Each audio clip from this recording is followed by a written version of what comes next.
Thank you so much, everyone, for staying with Channels Television. As you can see right there on your screen, the Anambra governorship primary of the All Progressive Grand Alliance APGA is ongoing in Awka. And those are the live footage that you can see there on your screen. It's in Awka, the capital of Anambra State. And viewers that would like to watch politics today can do so on a terrestrial platform, Channels 24 and online. Thank you so much, everyone, for staying with us. It is the 1 hour edition of the program, and for the next 1 hour, we shall be taking you around your world of politics for some of the latest stories that you need to know. So let's get started by telling you that the People's Democratic Party in Delta State has suspended Senator Peter Nwaboshi. The State Working Committee of the Delta State chapter of the PDP says it made the decision to suspend the party chieftain for a month after his emergency meeting today for what it describes as the Senator's Nwaboshi's recent romance with an opposition party, verbal recklessness, and unprovoked utterances of the senator, particularly against the person of Senator Ifeanyi Okowa, the executive governor of Delta State, which the PDP State Working Committee says it views strongly as totally unacceptable, disturbing, and unbecoming of a politician and party member of his stature. Before we begin our conversation tonight, because on the first leg is about Twitter, what the federal government said today after the Federal Executive Council meeting, there was an ECOWAS ruling yesterday asking the federal government to hold on with any action relating to punishing anyone for the usage of Twitter. So that is on one hand. And also, we shall be talking about the crisis rocking the All Progressive Grand Alliance APGA. There is a faction that come out today to say it has suspended Professor Charles Soludo, who is a contender in that primary, which is ongoing in Awka. So stay with us, everyone. But first, before we get started with my first guest on the program, let's check out some of your political roundup stories.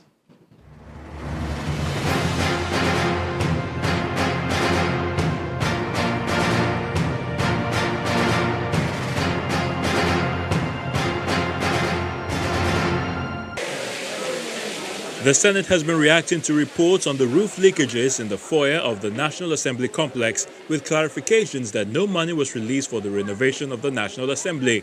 A statement by the spokesperson of the Senate, Ajibola Bashiru, says the National Assembly and its leadership is not responsible for the maintenance and renovation of the National Assembly complex, and they have not received any amount for the renovation of the complex either.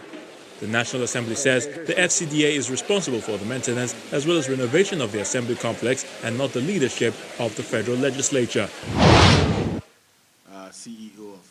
A coalition of civil society organizations led by the Youth Initiative for Advocacy, Growth and Advancement, YAGA, has petitioned the Senate President, Senator Ahmed Lawan, and the Senate Committee on the Independent National Electoral Commission, INEC, to reject the nomination of Mrs. Loretta Onochie as National Commissioner. The group insists that the nominee does not meet the constitutional requirements for the position. Yaga says the rejection of Ms. Loretta Onochie's nomination is based on the fact that the nominee is a card-carrying member of the ruling party, a British citizen, and a political card-carrying member of the British Conservative Party. Such an appointment will undermine citizens' confidence in INEC, increase mistrust in the Commission and Nigeria's electoral process. Minister of Niger Delta Affairs, Godswill Akpabio, says the president will receive the report of the ongoing forensic audit of the Niger Delta Development Commission next month. He maintains that the exercise was begun not just to clean up the mess in the NDDC, but to reposition the commission and ensure optimal performance, and that much progress on the forensic audit has been made. The minister further declared that Nigeria cannot afford a crisis in South-South region as recorded in other regions of the country because of its importance to economic survival of the nation. I can tell you we don't have militants any longer because of amnesty program, so you can say ex-agitators. The governor of Bayelsa State, Senator Daoye Diri, has appealed to the federal government to obey the order of the Federal High Court, directing the federal government to refund the sum of $951 billion to the Bayelsa State government as part of the 13% derivatives that was not paid initially to Bayelsa State. The governor also disclosed that his administration is open to dialogue with the federal government. These can only be done with the national government and the state governments working together. A group known as the Northern Youth Leaders Forum has called on the Bauchi State Governor Bala Mohammed to run for president in 2023. The group said the decision to endorse the governor was reached at the forum's 27th National Delegates Conference held in Abuja. While presenting the nomination letter to the governor by the group's national president, Elliot Afio, at the Government House, Bauchi, they cited a number of reasons why Governor Mohammed is fit to run for the office of the president. In his response, Governor Bala Mohammed asked for 3 weeks to consult critical stakeholders before making his position public.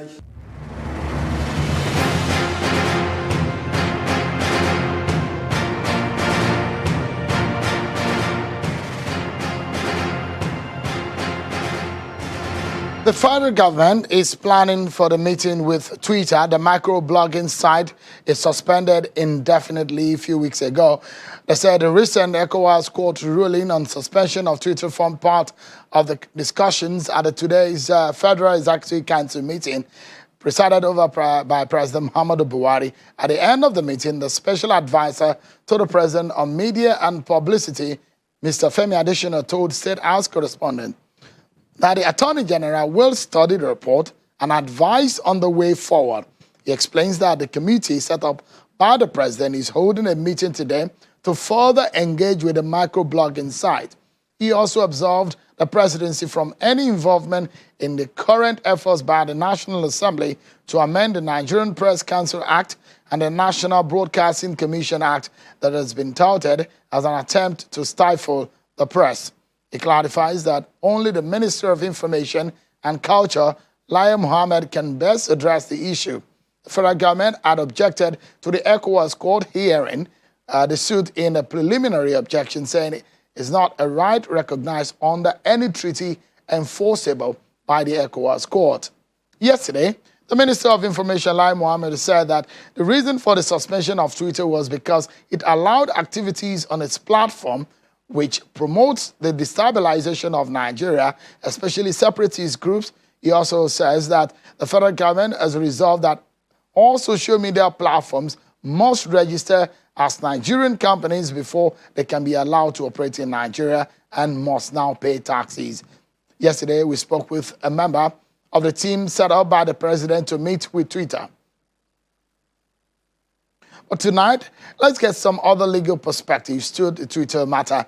And I'm being joined on the program tonight by rights activist and senior advocate of Nigeria, Mr. Femi Falana. He joins us virtually from Ikeja area of Lagos.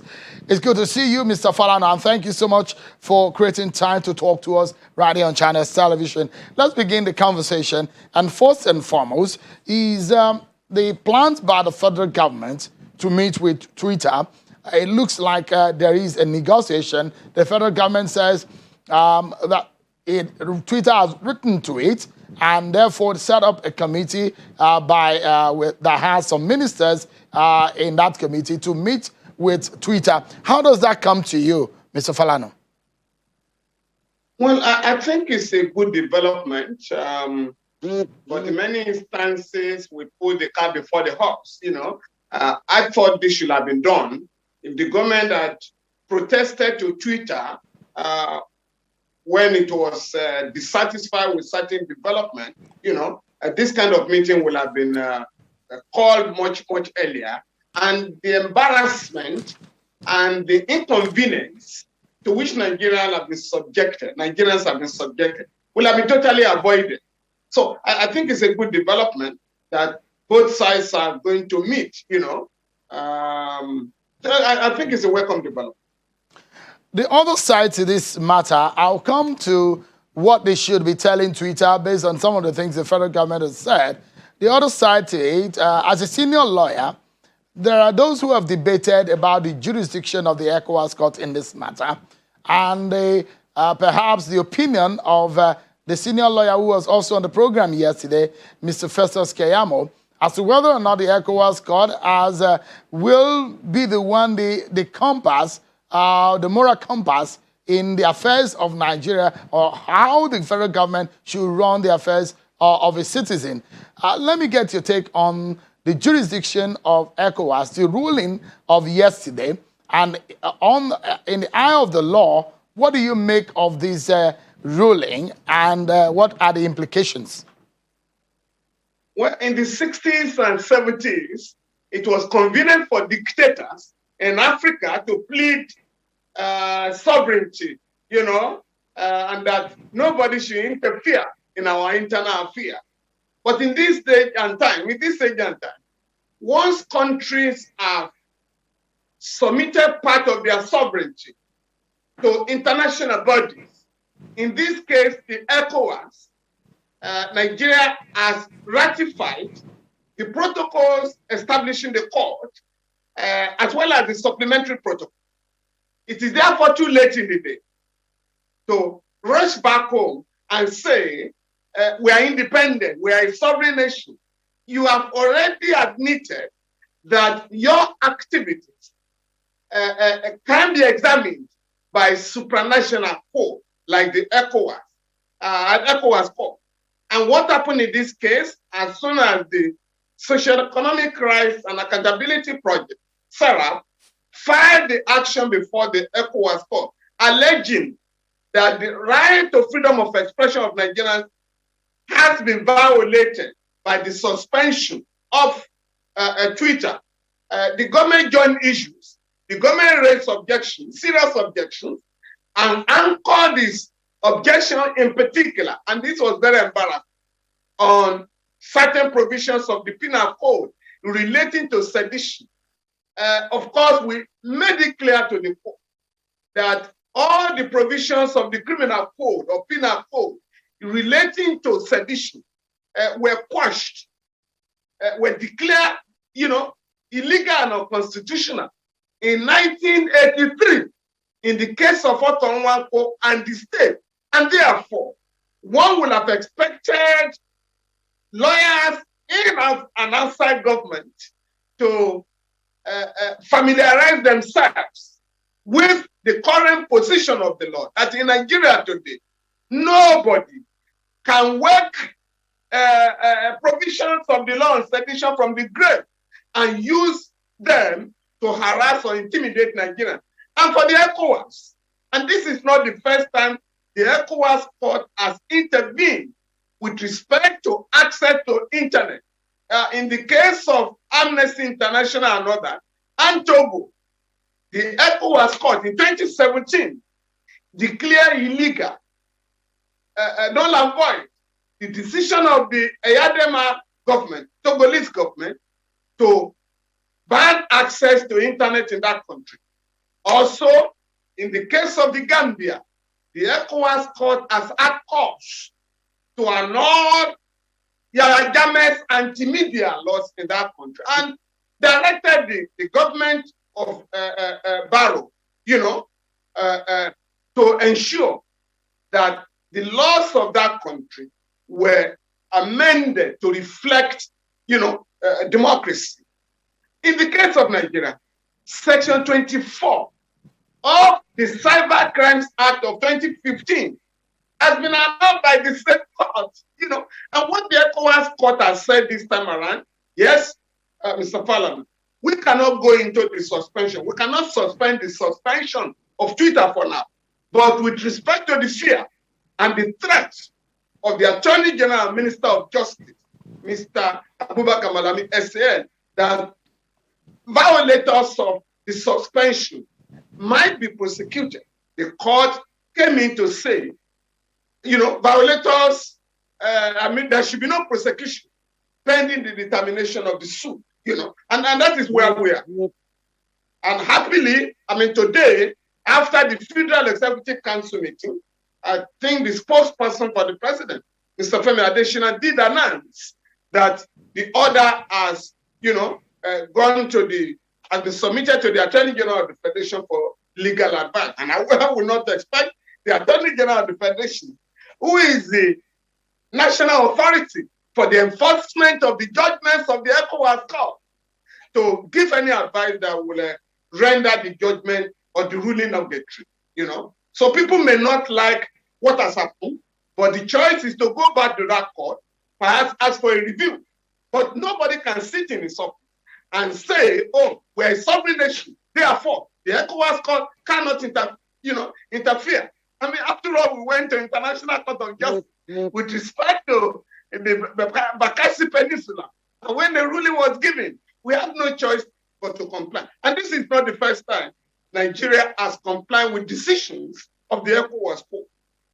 One thing that would come to mind is the argument that when a government, like a father that is the head of a home, discovers something that is inimical to the security of his home or his country and takes action in that respect, and that's where the conversation around national interest, issues of national security overriding individual rights or rights of an average citizen. And so when people say, well, not everything that goes on Twitter or social media platforms are healthy, or there's some things that are going on those platforms that are dangerous to the security of the country. So in that sense, when the federal government makes a pronouncement such as a suspension of Twitter, is it law in the eye of our constitution or in the eye of the body of our laws guiding operations of our country? Well, it is very important for the government, and indeed all Nigerians, to appreciate that we are operating under the rule of law. And that implies that if you are going to violate, if you are going to breach or infringe on the fundamental rights of Nigerians, embodied in Chapter 4 of the Constitution, as well as the African Charter on Human and People's Rights, you must pursue, you must take any action under a law, under the procedure permitted by law. In other words, if you are going to say, I cannot enjoy my freedom of movement, and you want to seize my passport, you must go to court and get an order. If you are going to search my house, you must go to court and get a warrant, search warrant. If you are going to arrest, unless the person is caught committing the offense, you must have a warrant of arrest. If you are going to violate the right of Nigerians to access information, you must approach your court and get a court order.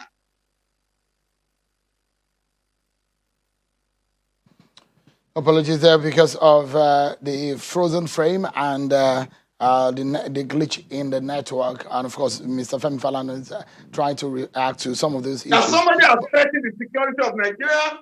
Therefore, we are going to seize his house or seize his telephone or deny him access to information. You must go to court and get a court order. That is what is required. So invariably, Mr. Falana, the federal government should have gone to court. Is that what you're saying? Oh, yes. Oh, yes. Oh, yes.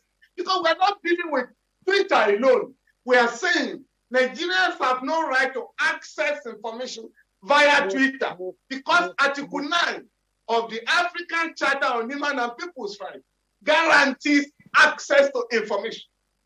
So if you want to stop and want to infringe on that right, you need a court order so that all those who are affected will say you have to take their interests into cognizance. That I'm not just dealing with this Twitter, but I'm dealing with millions of subscribers, about 40 million of them.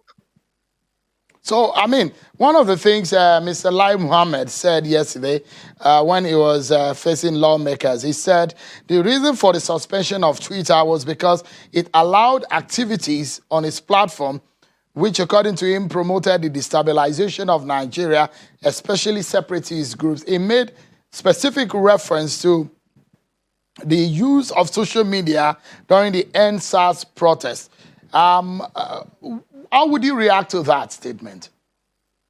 Again, this government cannot be taken seriously when it makes such a point, because the president and officials of the government had been communicating with Nigerians via Twitter. Even after the ban, there are officials of the government that were alleged to have defied the ban by using their Twitter handle. So I'm therefore going to submit with profound respect to the minister that no official of the government has the power to decide in itself that an organization has destabilized Nigeria. And therefore, I am the accuser. I am the judge. I am the witness. I'm the prosecutor. And I hereby find the organization guilty. If the government has such evidence, what is expected is to file an action in court. But in this case, the government has been...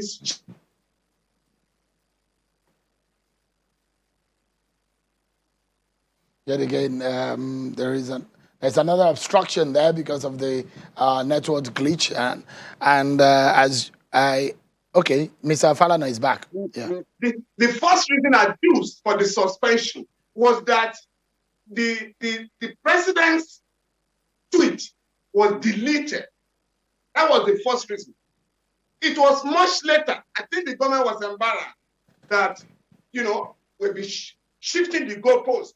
We were now told, oh, because Twitter had not deleted the tweets of the IPOB leader, Mr. Nnamdi Kanu, oh, Twitter is partial. Okay, that was over. The government now said Twitter had been found to have violated certain laws in Nigeria, has breached national security. The latest one now is that Twitter should be held vicariously liable for the NSAS protests. Meanwhile, we know that those who protested last year were fighting against police brutality. The government, Mr. President, said, we have heard you loud and clear, and we are attending to your demands. The government claimed through the same Minister of Information and Culture that the government has met the demands of the NSAS protesters.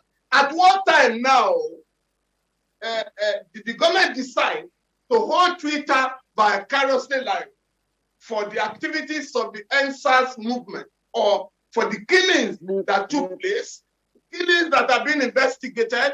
The same minister had said nobody was killed in Lekki last year.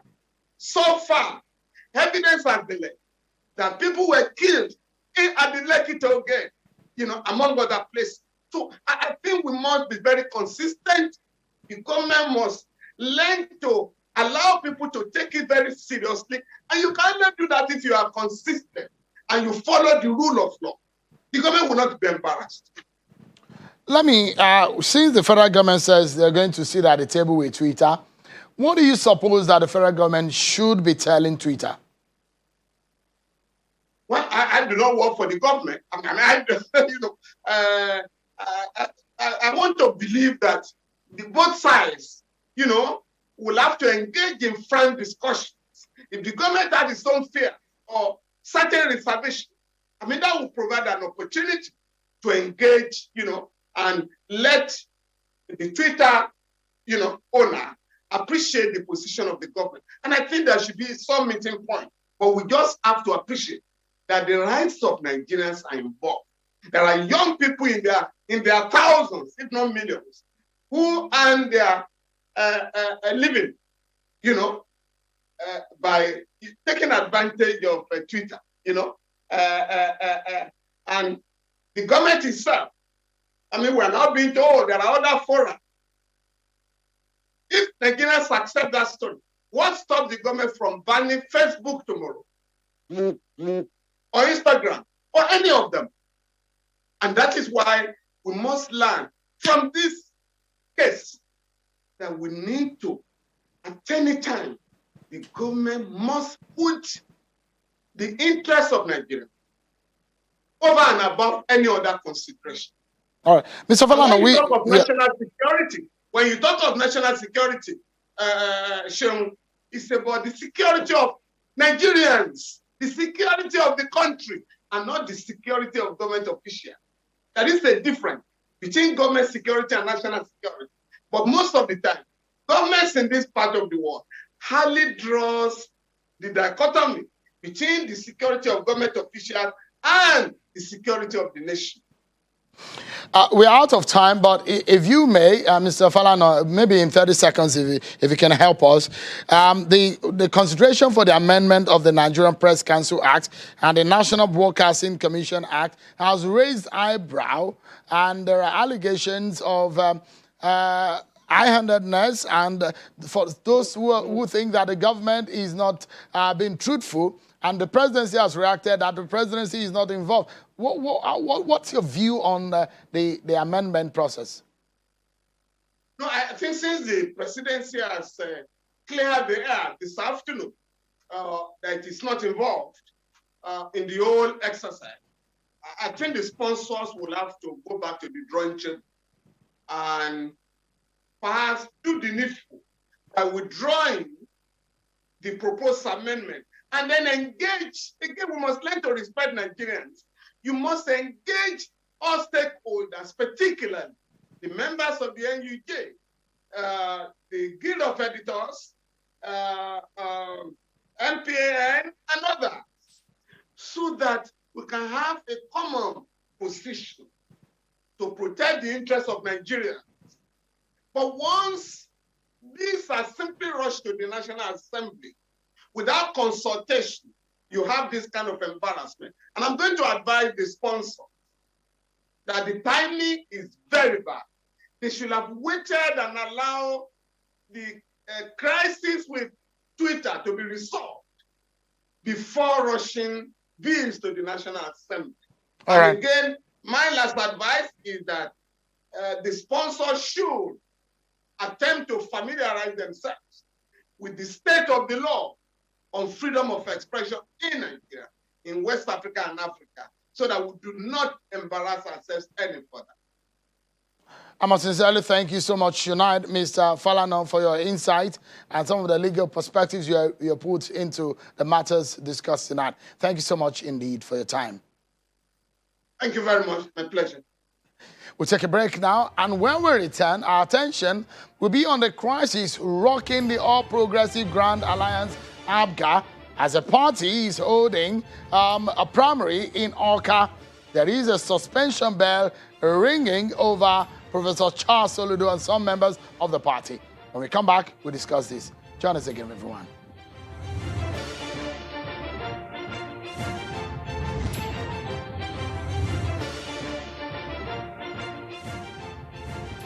Thank you so much, everyone, for staying with us. Today, the All Progressives Grand Alliance, APGA, under the Chief Victor Oye faction, has held, currently holding a governorship primary today in Awka, the Anambra State capital.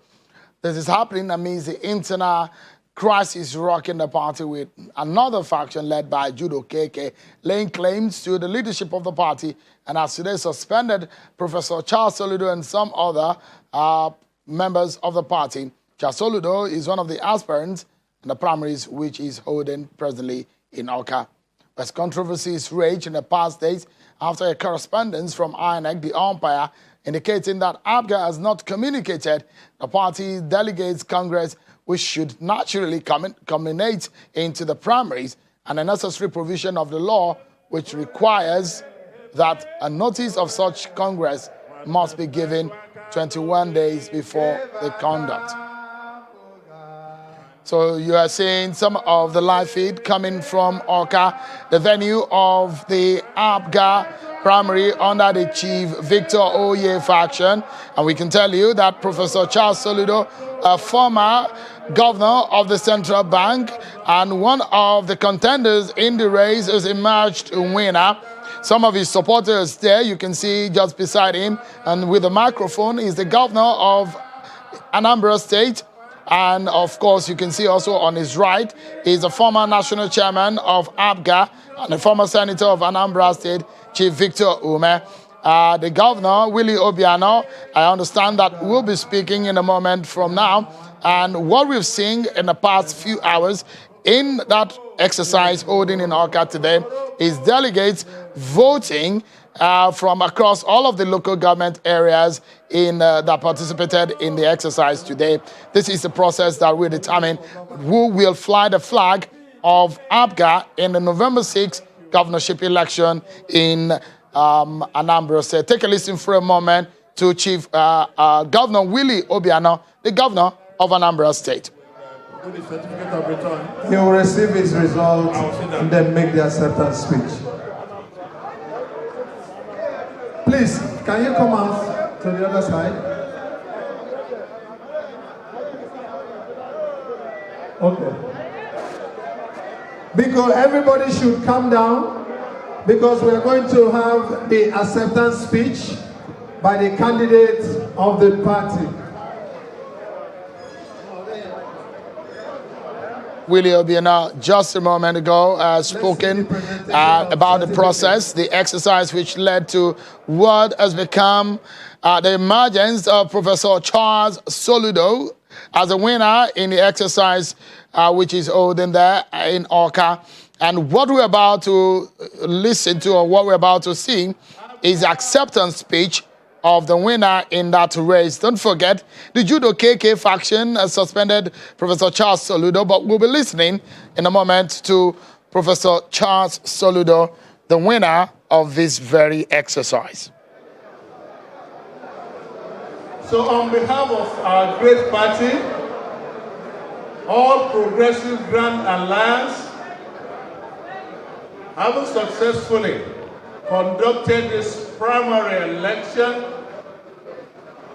and Professor Charles Soludo has emerged the winner of the primary and the candidate for All Progressive Grand Alliance APGA in the November 6, 2021 election, governorship election in Anambra State.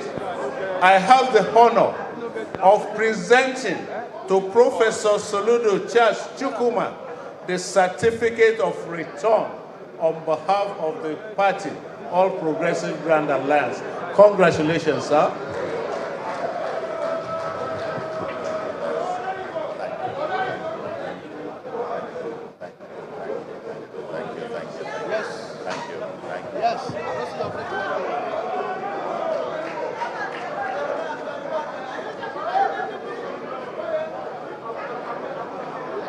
Please, let's calm down, let's calm down. Take your photo shots, photographs.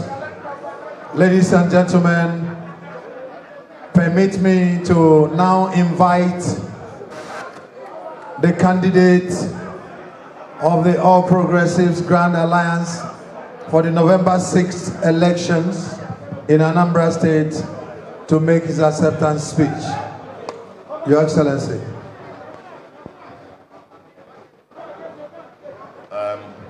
Please, can we get seated? His Excellency is seated.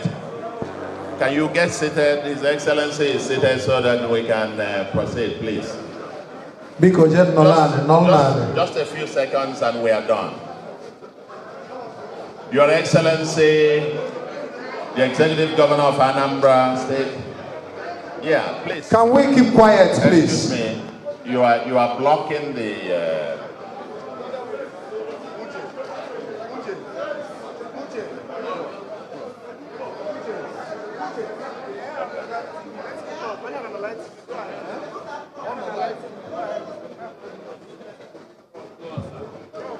Your Excellency,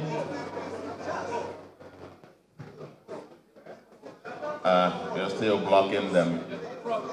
Let me start by saying, okay. APGA, APGA, Onyaga na Wanyo, Kokoroko,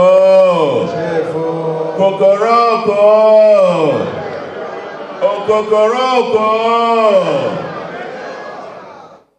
Pejuku dela odegoyao, Iokuru geme, Pejuku polo pugoyao, Iokuru geme.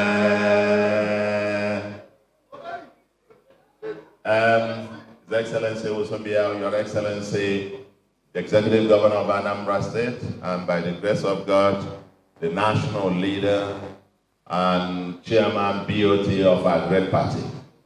The electoral panel from Abuja, from our great party, the INEC monitors here present, let me say, Speaker and all other protocols, Your Excellencies, everybody. I think the protocols have been very well established. Let me rest on them. And let me now, His Excellency is yet to be out, but let me continue.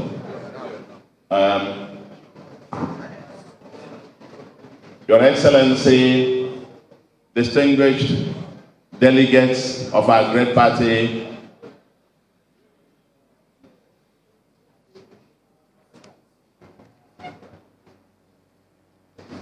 Your Excellency and distinguished delegates of our great party, it is with humility, gratitude, and total submission to the will of God that I hereby accept your nomination as the gubernatorial candidate of APGA in the November 6, 2021 governorship election. I want to thank the Alpha and the Omega, who in his infinite wisdom decided that I should come from Anambra State of Nigeria, and who has abundantly blessed me beyond the imagination. In gratitude to him, I will devote every minute of my remaining life on earth to serve him by working hard to live here better than I met it. This moment is God's time, and God's time is the time. At this moment, ladies and gentlemen, Your Excellency, I offer nothing but statements of gratitude. First, let me thank you all, our esteemed APGA delegates, and thousands of our members whom you represent here, for the mandate to fly our flag. I am grateful to you members at the 326 wards, the local government and state excos of our party, members of the NWC, NEC, and BOT. I am particularly grateful to our indefatigable national chairman, Ozombu, Dr. Victor Ikoyi, and his dear wife, who foresaw and worked very extremely hard for this day. Our biggest thanks go to our national leader and BOT chair and ably working governor of Anambra State, Chief Sir Willie Madabrochukwu Obiano, who and his amiable and supportive wife. Abokwedike, you have shown exemplary leadership and statesmanship.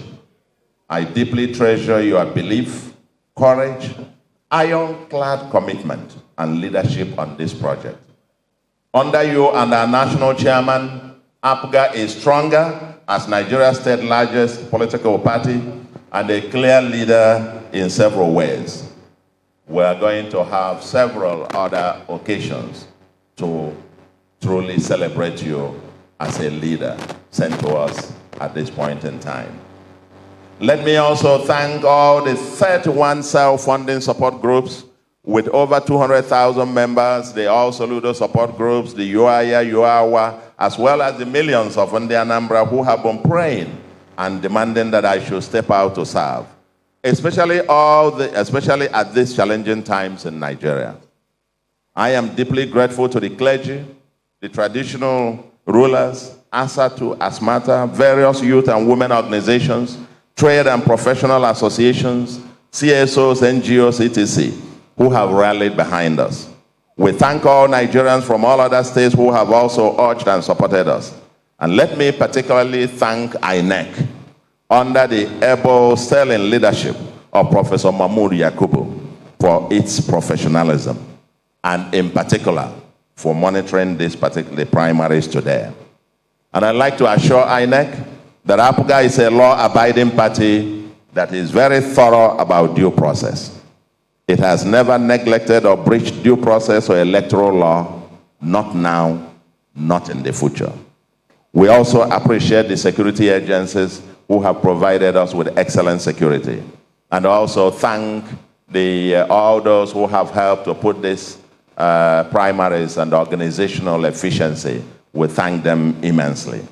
I want also to use this opportunity to thank my beloved wife and children, the family, for their love and support. I understand their concerns and apprehensions, but I also thank them for their understanding and love. To the gallant co-aspirants, I salute your courage and participation in the democratic process. And let me offer my hand of fellowship and look forward to a partnership with all of you for a greater APGA and for greater Anambra. This is the time for us to unite.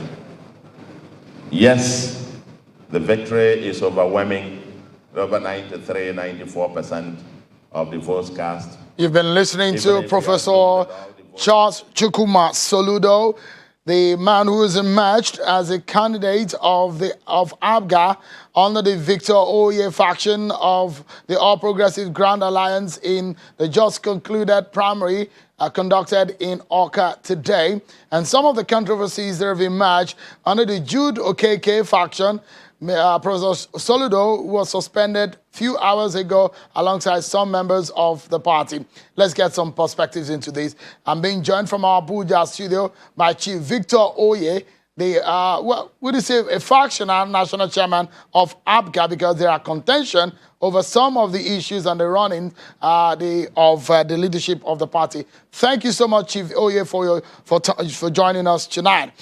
Let me perhaps ask you, Jude Okeke said you are no longer the chairman of the party. They also gave a press conference today that they've suspended Professor Charles Soludo. How would you react, first and foremost, to that controversy? Let me make it very clear. There is no crisis in APGA. Forget all the shenanigans of the traducers and the imposters. Do you see, I don't know. You see, I look at journalism, what guides journalism and what gives journalism its credibility is facts and figures. You don't just go on studio and begin to talk about suspending people, or your faction. What do you mean by faction? There is no faction in APGA. Let me make it clear to you that there is only one subsisting judgment of the National Convention of APGA, held on the 31st of May, 2019. And that was the judgment by Justice C.C. Oka of the Anambra State High Court, Oka Judicial Division, in which the judge expressly validated the Congresses and National Convention of APGA held on May 31, 2019. And the INEC also monitored that convention and produced a report. That report is still with INEC. Nothing has invalidated it up till date. Secondly, on the issue of Jude Okeke is an impostor. It does not exist. Legally, legitimately, constitutionally. It cannot even sing the anthem of APGA. It doesn't even know how to greet people the way we greet in APGA. It's an outside, it does not exist. And now, the Court of Appeal on Ibadan Division gave a judgment which is stated clearly that in accordance with Articles 12 and Articles 12 and 20 of the Constitution of APGA 2019, only the National Convention of the party can remove the national chairman. That is law.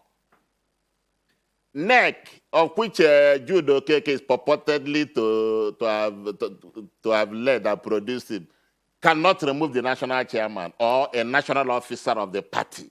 Only the National Convention that elected me and them, which is the national officers of the party, can remove us. The so-called Jude Okeke and his cohorts, you saw what happened on June 15, 2021. It was a terrible thing. In fact, it was an embarrassment on this nation. Big embarrassment that the law enforcement officers were there watching street urchins, vagabonds, gathering themselves, going to motor parks and raising towels and all that, and gathering at a hotel in Zone 7, Abuja Gariki, to purport to have removed the national chairman of the party. Can you imagine this kind of illegality, this kind of affront? And the law, nobody has arrested these people up till now. So somebody can go on air and announced that President Muhammadu Buhari has been removed, that is now the president of Nigeria. What an affront. I call on President Muhammadu Buhari and the national leadership of Nigeria and the security agencies to go and arrest these impostors. They are casting a slur on the integrity of this nation. We should not allow this illegality to continue. Look at what happened in Awka today. That's the coterie, the glitterati of the leaders of APGA. How can you talk about NEC of APGA when the national chairman is there? I am the chairman of NEC. I am the chairman of National Working Committee. I'm also the chairman of National Convention. How can you convene a meeting of NEC without the national chairman of the party convening the meeting? It is an illegality. And again, who attended the so-called NEC? The governor was not there. The national chairman was not there. The National Working Committee members, 31 of us were not there. House of Assembly members were not there. National Assembly members of the party were not there. 36 state chairmen and the FCT were not there. Their secretaries were not there. BOT members were not there. Not a single soul. These people you are giving publicity to. If people should stop it. China should stop mentioning this illegality. These people do not exist. Go to INEC if you want to get the correct records of the leadership of APGA. Go to INEC and ask INEC for the authenticated report. It is there. I am the only national chairman of this party, recognized by law, recognized by the constitution of the party, recognized by every legal instrument. Stop giving publicity to idiots. Because when you give publicity to these people, you are promoting illegality. If the press had not been mentioning these people and giving them coverage, they wouldn't have survived up till now. How can you tell me that some people have gathered to remove Professor Soludo, suspending? What rights do they have to do that? They don't have any right under the law. Chifoye, you will confirm that, you've spoken about these people, and you can also see that they are members of your party. They are not members of our own sector. They are members of your party. And this is not the first time we are covering issues. Just a moment. No, Chifoye, just a moment. What about people like Mr. Edozie Njoku? Is he not a member of your party? There are obvious issues in your party. And this is not the first time this is happening. By the way, let me tell you that we have confirmed from records with INEC, from China's television has independently confirmed, and that's why we invited you. Your name is on the records of INEC, and that's why we invited you. But because of our time, let's go into some other issues. INEC has said that you did not meet the requirement of Section 85 of the Electoral Act 2010 as amended, which states that every registered political party is legally obligated to give the INEC 21 days statutory notice of its intention to organize any convention, congress, conference, or meeting for the purpose of nominating candidates for any of the elective offices specified in the Electoral Act.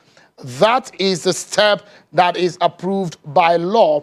Why did you not do that? Because that's what INEC in the correspondence sent to your office. Listen carefully. INEC did not send any correspondence to our office. Just get it very clearly. What INEC did, INEC was responding to an inquiry by a legal firm. Do you understand me? Making an inquiry in accordance with the Freedom of Information Bill. INEC did not state expressly that we did not conform with the guidelines. Let me make it clear to you. We gave INEC 21 days notice as demanded by law. 21 days notice. Over 1 month ago, we gave them the notice. And over 6 weeks ago, we published our timetable in which we stated that our ad hoc World Congresses will hold on the 15th and 16th of June. Very clearly, we have been doing elections in Nigeria. I've been the national chairman of the party for 6 years plus now. I have done 47 governorship elections in Nigeria. Even the Anambra State governorship election in 2007, which APGA won 21 over 21, no party has achieved it, no state has achieved it in Nigeria, was done under my watch. And we followed the same process we have followed up till now in the same election. INEC cannot tell me that we did not give them notice. It is not true. Give them 21 days notice. When you refer to Article 8, we refer to Section 85 of the Electoral Law Act, and Section 80 says you have to take them jointly. It states very clearly that you should give INEC 21 days notice if you are holding an elective congress, convention, on nomination of elected officers. That is what the law says, 21 days notice. There is nowhere in law, even the annual INEC manual, where it is stated that we must give INEC 21 days notice for ad hoc world congresses. It is not there in any law. INEC knows the truth, and it is only the truth that can set us free. We have not impinged on any law or breached any law in Nigeria. The so-called Section 85 of the Electoral Act, which people are talking about, it even makes giving INEC notice and INEC conducting such congresses optional. It is not imperative for INEC to conduct those congresses. It is not imperative. And let me tell you what is happening. The truth of the matter is that it is only PDP that gives INEC 21 days notice for ad hoc world congresses because it is enshrined in their constitution. It is not in our constitution. It is not in the constitution of other political parties. What the law says is that we should give INEC 21 days notice to conduct our primary, which is holding today. And that was clearly done. We are not in breach of any law. Forget the whole propaganda. It is those people that were screened out by the screening committee that are causing all the hula baloo, making all the noise. Why had they not been talking about this situation 1 month ago, 2 months ago, 6 months ago? Why not? Why now? Whenever there is any major election in Anambra State, particularly the governorship election, people rear their ugly heads and begin to cause confusion in the party. But I know the God I serve, he will shame all of them. In 2016, somebody called Ozonwa Bueze, came from nowhere and began to lay claim to the leadership of APGA. He took us to court. He could not even fight the case. On the 28th of December 2016, he fiddled away. God removed him. Then in 2017, when there was the Anambra State governorship election was approaching, somebody called Alioke from Enugu instituted a suit in our absence. It did not even involve me, did not involve anybody. They just gave an order of mandamus from Enugu High Court. Can you believe that kind of thing? Then we went to court. The case was thrown out. Now we are in another election. Jude Okeke from nowhere, 15th of June. He had never existed in life. Oh, I've never met him. He doesn't know me. I don't know him.